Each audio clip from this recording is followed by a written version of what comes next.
नमस्कार, स्वागत है आपका। देवभूमि स्पेशल देख रहे हैं आप और मैं हूं आपके साथ लता। बुलेटिन की शुरुआत करेंगे हम खबर के साथ। हरिद्वार के निरंजनी अखाड़े में साधु संतों की मीटिंग हुई है और ये मीटिंग में फिलहाल जो है कुंभ को लेकर चर्चा टाल दी गई। हालांकि मीटिंग के लिए इकट्ठा हुए साधु संतों ने उत्तराखंड में आपदा को लेकर चिंता व्यक्त की है। साधु संतों ने आपदा में राहत बचाव काम और प्रभावितों की मदद के लिए सरकार का सहयोग करने की बात कही। निरंजनी अखाड़े में आयोजित मीटिंग में कई अखाड़ों के तमाम साधु संत इकट्ठा हुए। संतों ने कहा कि तमाम धार्मिक संस्थाओं से धन और अन्य संसाधन जुटाकर जल्द सरकार को भेजे जाएंगे ताकि आपदा प्रभावित लोगों के लिए बेहतर राहत बचाव किया जा सके। वहीं अर्धकुंभ मेले 2027 की तैयारियों को लेकर भी जल्द अखाड़ा परिषद की बैठक बुलाने की बात साधु संतों की ओर से की गई है। आज हम लोग उत्तराखंड के आपदा के बारे में चिंतन किया गया, सोचा गया, उस पर मंथन किया गया। 3 एजेंडा है। 1 नंबर मार्ग, दूसरा नंबर शिक्षा, विद्यालय के बारे में बढ़ चढ़ कर वहां भाग लेना, तीसरा है स्वास्थ्य के बारे में। मेन आप ये समझिए, सरकार जितनी चाहेगी रोड बना सकते हैं, सरकार जितनी चाहेगी शिक्षा में पैसा दिया जाएगा। खंड में आपदा है, उत्तराखंड में किसने क्या किया? हमारे माननीय मुख्यमंत्री जी ने जो भी किया उनसे हो सका किया, हमारे माननीय प्रधानमंत्री जी आए, लेकिन हम संतों का भी कोई दायित्व बनता है। खाली संतों की बात नहीं है, जिनके भी पास जो भी उत्तराखंड से पैसा कमाता है, जो उत्तराखंड से जिसको भी लाभ होता है, उसको आगे आना चाहिए। चाहे वो संत हो, महात्मा हो, पत्रकार हो, प्रॉपर्टी डीलर है, कोई भी हो, सबको इस आपदा में बढ़ चढ़ के हिस्सा लेना चाहिए। हमारा वही प्रयास है। आज हम लोग उत्तराखंड के आपदा के बारे में चिंतन किया गया, सोचा गया, उस पर मंथन किया गया। 3 एजेंडा है। 1 नंबर मार्ग, दूसरा नंबर शिक्षा, विद्यालय के बारे में बढ़ चढ़ कर वहां भाग लेना, तीसरा है स्वास्थ्य के बारे में।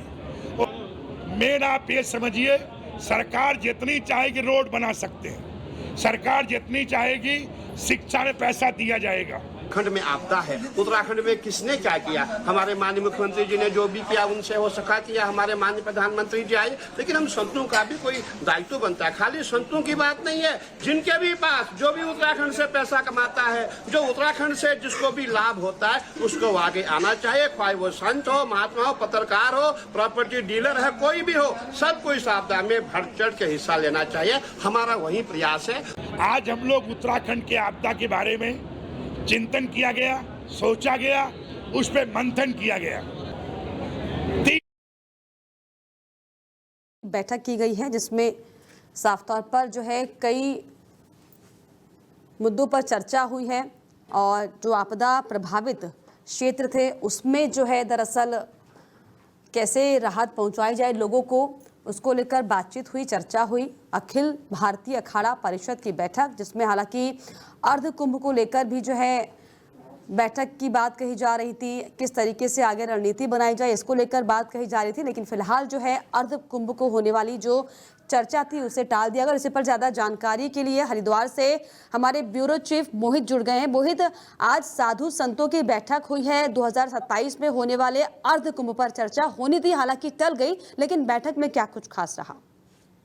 देखिए, बैठक में जो चर्चा 2027 के अर्ध कुंभ के लिए थी, जिसमें जिस तरह से यूपी में महाकुंभ की तर्ज पर पूरी तैयारियां यहाँ पर उत्तराखंड में भी करनी थी, लेकिन साधु संतों की चर्चा के बीच में ही साधु संताओं ने उत्तराखंड में आई आपदा को देखते हुए फिलहाल में उस चर्चा को टाल दिया है। और साधु संतों ने एक नया एजेंडा यानी कि एक नया तंत्र कहूँ जो साधु संतों ने सभी ने मिलकर के फैसला किया है कि तमाम धार्मिक संस्थानों से जो पैसा इकट्ठा होगा, जो भी धन, जो भी चीजें उनके पास में जरूरत का सामान इकट्ठा होगा, वो जल्द ही सारा का सारा सामान सरकार को सौंपेंगे और राहत बचाव कार्य में तेजी लाने के लिए। बिल्कुल। फिलहाल में जो 2027 के अर्ध कुंभ की तैयारियां थी, बिल्कुल। अखाड़ा परिषद की मोहित ये अहम बैठक थी जिसमें सबकी निगाहें भी टिकी हुई थी, क्योंकि जिस तरीके से आपने बताया कि महाकुंभ में जिस तरीके से हमने जो अव्यवस्थाएं देखी थी वो ना हो, इसको लेकर विशेष ख्याल रखते हुए जो है ये बैठक का आयोजन किया गया था। लेकिन अब चर्चा क्या सिर्फ इसी महत्वपूर्ण बात के लिए टाल दी गई कि जो प्रदेश में बारिश से जो बुरा हाल है आपदाओं को लेकर, या फिर इसके पीछे कोई और अहम कारण? देखिए, अहम कारण कोई और नहीं है इसमें यही है कि आपदा से पूरा प्रदेश जो है इस टाइम जूझ रहा है, और उसमें आम जनमानस सभी लोग सरकार की मदद करते दिख रहे हैं। जो बाढ़ पीड़ित जो एरिया है उसमें भी वो लोग राहत कार्य करते हैं। उसी को देखते हुए साधु संतों ने भी निर्णय लिया है, जो हमारा परिषद उन्होंने भी इसके लिए एक पहले भी उन्होंने एक संगोष्ठी बुलाई थी। आज मीटिंग में उन्होंने यही बताया कि हम लोग फिलहाल में जो अर्धकुंभ के लिए जो तैयारियां हैं उस पर चर्चा को टाल करके हम लोग फिलहाल में अभी आपदा के उसमें जो देवभूमि है हमारी, हम उसके काल में सारा काम करेंगे अभी। चलिए, यानी कि समझा जाए कि सिर्फ और सिर्फ जो है आपदा को ध्यान में रखते हुए खास बैठक का आयोजन किया था। बहुत शुक्रिया आपका मोहित, तमाम जानकारियों के लिए, तमाम बातचीत के लिए।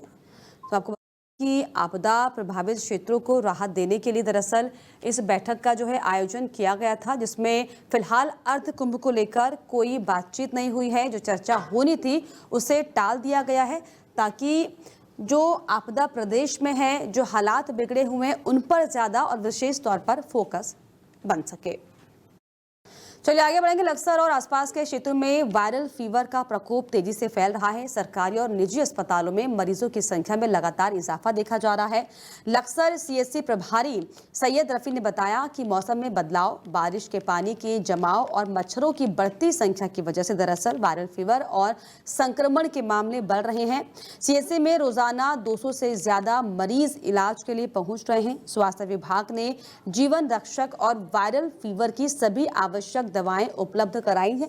अधिकारियों ने लोगों से घर और आसपास के क्षेत्र साफ रखने, पानी जमा ना होने देने और मच्छरों से बचाव के उपाय अपनाने की अपील की है। साथ ही साथ किसी भी प्रकार के लक्षण दिखने पर तुरंत डॉक्टर से संपर्क करने की भी सलाह दी गई है। इसकी वजह से कई बार NS1 पॉजिटिव हो जाता है। वायरल इन्फेक्शन बहुत फैला हुआ है, बुखार खांसी के बहुत केसेस हैं, थोड़े बहुत टाइफाइड के भी केसेस हैं, थोड़ा ये पानी के जमाव की वजह से भी कुछ केसेस आ रहे हैं। और हमारा कैंप अभी भी निहंतपुर में लगा हुआ है। आज की डेट में हमने सीधुड़ में भी सीधुड़ मैं कह रहा हूँ हम लोग गंगदासपुर गए थे, वहाँ भी हम लोगों ने पिछले महीने लगवाया था कैंप। इसी तरह के कई कैंप हम लगा रहे हैं और आगे भी लगाते रहेंगे, लगा चुके हैं। इसकी वजह से कई बार NS1 पॉजिटिव हो जाता है। वायरल इन्फेक्शन बहुत फैला हुआ है, बुखार खांसी के बहुत केसेस हैं, थोड़े बहुत टाइफाइड के भी केसेस हैं, थोड़ा ये पानी के जमाव। और इस पर ज्यादा जानकारी के लिए उत्तराखंड से हमारे ब्यूरो चीफ मोहित हमारे साथ जुड़ गए हैं। मोहित, लक्सर में जिस तरीके से जो वायरल फीवर फैला हुआ है और ये बहुत बड़ा आंकड़ा कि 200 से ज्यादा मरीज अस्पताल पहुंच रहे हैं, क्या जानकारी इसको लेकर? अस्पताल और जो निजी अस्पताल हैं उनमें भी जो ना इस समय पे क्या चल रहा है कि बारिश का जितना भी अभी जो बारिश की वजह से जो फ्लड इकट्ठा हो रहा है, पानी की वजह से मच्छर पनप रहे हैं। और उसका दूसरा कारण एक और भी है कि आसपास के क्षेत्र में बाहरी राज्यों से आए हुए तमाम, जैसे कोई बंगाली आजकल एक ऑपरेशन भी चला हुआ है कालनेमी के तहत, तो उन लोगों ने क्या किया हुआ है कि आसपास में जितने भी कूड़ा घर हैं वहां से कूड़ा छटाई के लिए छोटे छोटे झोपड़ी टाइप के एक बस्ती बसा करके वहां पे सारा कूड़ा इकट्ठा करते हैं वो लोग। और कूड़ा इकट्ठा करने हैं, बारिश में कूड़ा इकट्ठा होने के बाद में भीगने के उस पे मच्छर वगैरह पनपते हैं, जिसकी वजह से वायरल फीवर, आपका डेंगू, चिकनगुनिया काफी ज्यादा आजकल देखने को मिल रहा है। इसमें सरकार भी अपनी तरफ से, जो हरिद्वार जिले का स्वास्थ्य विभाग है, वह अपनी तरफ से पूरी तरह से मुस्तैद भी दिखाई दे रहा है। जो जीवन रक्षक दवाएं हैं वो भी लगातार पहुंचाने का प्रयास कर रहा है हर व्यक्ति तक। बिल्कुल। और मोहित, क्योंकि इस बार जो है अनुमान से ज्यादा बारिश हुई, जिसकी वजह से जो है ज्यादा लोग बीमार पड़ रहे हैं, ऐसे में क्या कोई खास व्यवस्था की गई है स्वास्थ्य विभाग की तरफ से? क्या लोगों को जागरूक किया जा रहा है? और ये जो आंकड़ा है 200 से ज्यादा, इसको लेकर स्वास्थ्य विभाग क्या समझ रहा है? आगे की किस तरह की प्लानिंग है उनकी? देखिए, अभी कुछ दिन पूर्व स्वास्थ्य मंत्री धन सिंह रावत ने यहाँ पर दौरा भी किया था हरिद्वार जिले के अंदर। उसमें कुछ लक्सर क्षेत्र और रुड़की क्षेत्र के जो अस्पताल थे जो बंद थे लॉकडाउन के कोरोना समय से ही, तो उनको दोबारा से शुरू कराया गया है। और जो देहरादून से अतिरिक्त जो ट्रेनी है उन्हें भी यहाँ पर ड्यूटी पर भेज दिया गया है, ताकि वो लोग बेहतर चीजों को बेहतर तरीके से स्वास्थ्य व्यवस्थाएं यहाँ पर देख सके। चलिए, फिलहाल जो है बेहतर सुविधाएं करने की कोशिश जो है स्वास्थ्य विभाग की तरफ से की जा रही है। बहुत शुक्रिया आपका मोहित, तमाम जानकारियों के लिए, तमाम बातचीत के लिए। तो आपको बता दें कि क्योंकि मौसम ख़राब है और जिस तरीके से बारिश की स्थितियां पहाड़ों में बनी हुई हैं, मैदानी इलाकों में बनी हुई हैं, इसको देखते हुए जो है स्वास्थ्य विभाग ने भी साफ तौर पर जो है एहतियातन बरता है। लोगों को लगातार जागरूक किया जा रहा है और किसी भी कीमत पर जो मरीजों की संख्या है ना बढ़े, इसको लेकर भी जो है खास इंतजाम जो है स्वास्थ्य विभाग की तरफ से और जिला प्रशासन की तरफ से किया जा रहा है। हरिद्वार में राजकीय शिक्षक संघ के आंदोलन ने जोर पकड़ लिया है। प्रदेश अध्यक्ष राम सिंह सैनी की अगुवाई में शिक्षकों ने गंग घाट पर बुद्धि शुद्धि यज्ञ और तर्पण कर सरकार के खिलाफ जोरदार प्रदर्शन किया। शिक्षकों का आरोप है कि शिक्षा मंत्री तानाशाही रवैया अपनाकर उनके हितों को नुकसान पहुंचा रहे हैं। उनकी मांग है कि प्रधानाचार्य पद पर सीधी भर्ती व्यवस्था को तत्काल रोका जाए और पुरानी पदोन्नति प्रणाली लागू की जाए। लंबे समय से कार्यरत शिक्षकों को उनका हक दिया जाए। शिक्षक संघ ने चरणबद्ध आंदोलन की चेतावनी दी है, जिसमें चौक डाउन और काली पट्टी धारण कर प्रदर्शन, कार्मिक अनशन पर आवश्यकता पड़ने पर जो है आमरण अनशन भी शामिल है। शिक्षक संघ ने साफ कहा कि अगर उनकी मांगे पूरी नहीं की गई तो आंदोलन और उग्र किया जाएगा। हम लोग 18 अगस्त से लगातार सड़कों पे हैं और आंदोलन कर रहे हैं।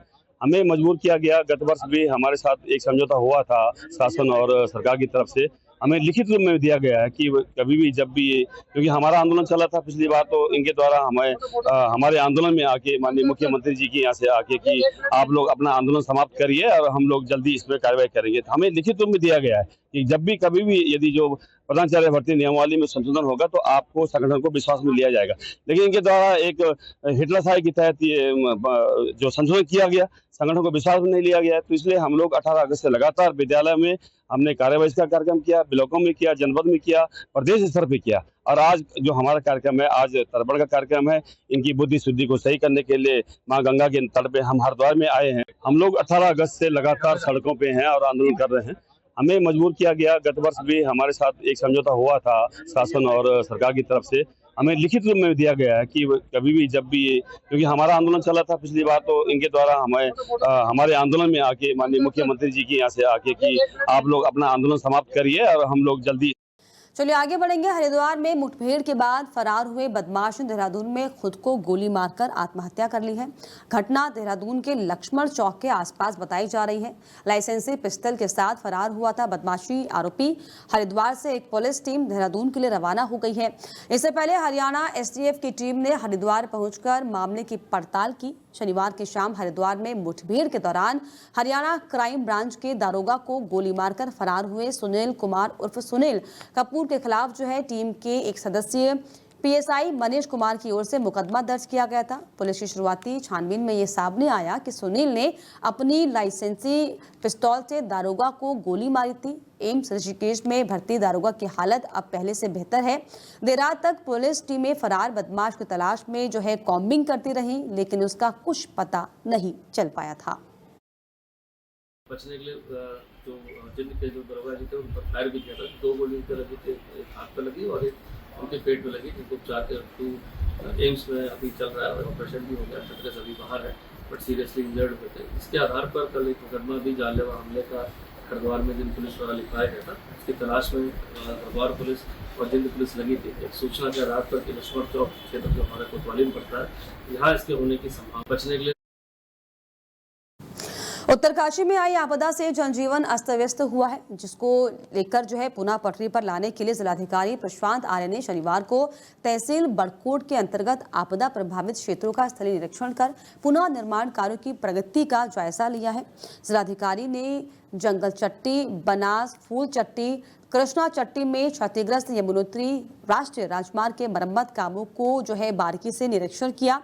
जिलाधिकारी ने इस दौरान बनास से लेकर कृष्णा चट्टी तक ट्रैक्टर में बैठकर सड़क मार्ग का भी निरीक्षण किया है और एनएच और पीडब्ल्यू के अधिकारियों को सड़क मार्ग को युद्ध स्तर पर सुचारू करने के भी निर्देश दिए गए हैं।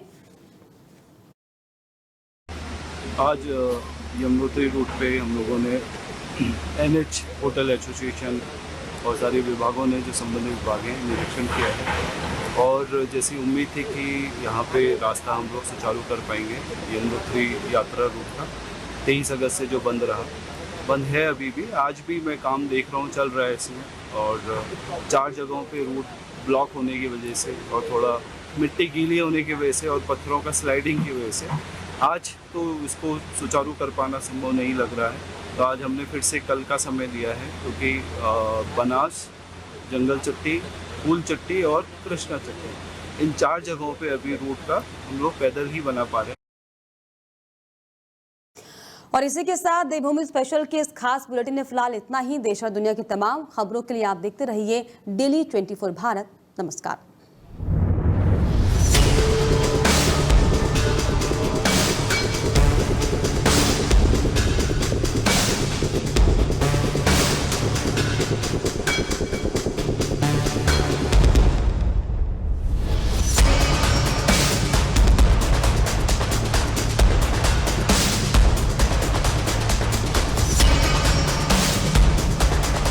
नमस्कार, मैं रमेश ठाकुर। जल्द ही डेली 24